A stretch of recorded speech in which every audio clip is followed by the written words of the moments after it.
Voilà, eh bien écoutez, je vous invite maintenant à venir visiter le château de Brou. Nous allons y aller ensemble pour une grande visite. Le château de Brou a été construit dans la deuxième moitié du XVIIe siècle par Paul-Esprit Feydeau, intendant du roi.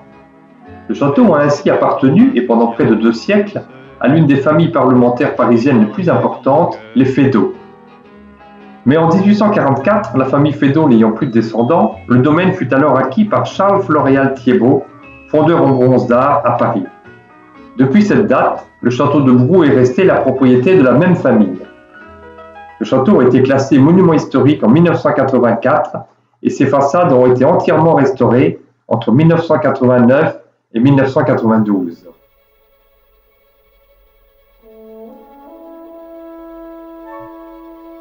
L'enfilade des 6 salons, du salon d'angle au grand salon, mesure 55 mètres. Les salons communiquent entre eux par des portes à double battant.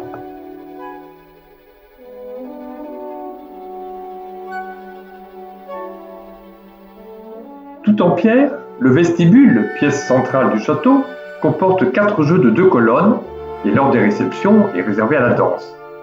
D'importantes modifications ont eu lieu au XVIIIe siècle, comme par exemple la suppression d'un escalier monumental dans ce vestibule, afin de donner plus de place pour des chambres au premier étage.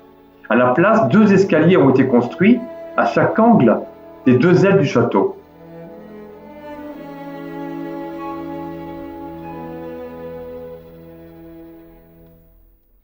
À l'est du vestibule, le salon Feydeau, ancienne salle à manger du château, est aujourd'hui l'un des 5 salons de réception.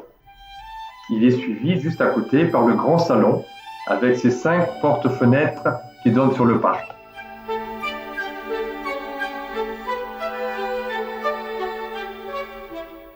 À l'ouest du vestibule, le grand salon bleu, le petit salon fait entièrement de boiseries naturelles, et enfin le salon d'angle.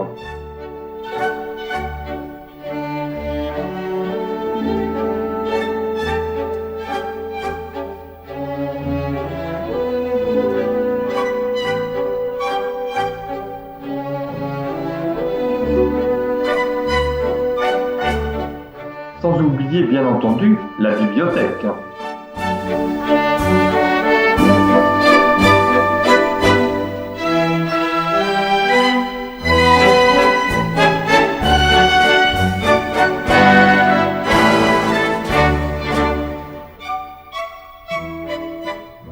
Mais empruntons l'un des 2 escaliers pour arriver au premier étage et admirer la galerie des ancêtres qui mesure 25 mètres. Elle est située dans le corps central du château et desservait hier toutes les chambres du premier étage.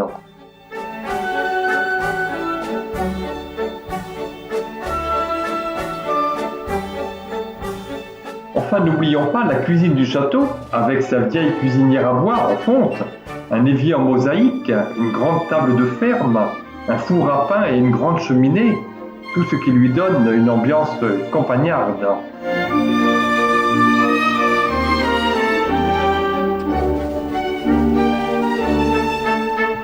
Le pigeonnier datant du XVIe siècle est attenant au commun. L'intérieur est creusé de milliers de moulures demi-cylindriques que l'on appelle des boulins, où étaient élevés des pigeons.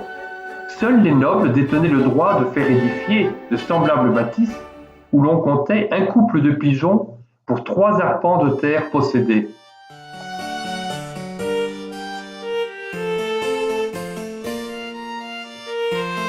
Située sous le pigeonnier, une grande cave voûtée avec un pilier central qui servait pour entreposer des fruits.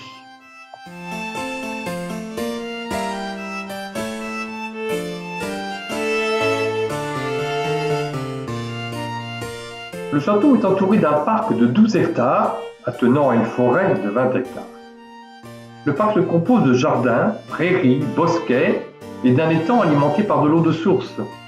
Le rue de Chantraine, affluent de la Marne, traverse également le parc.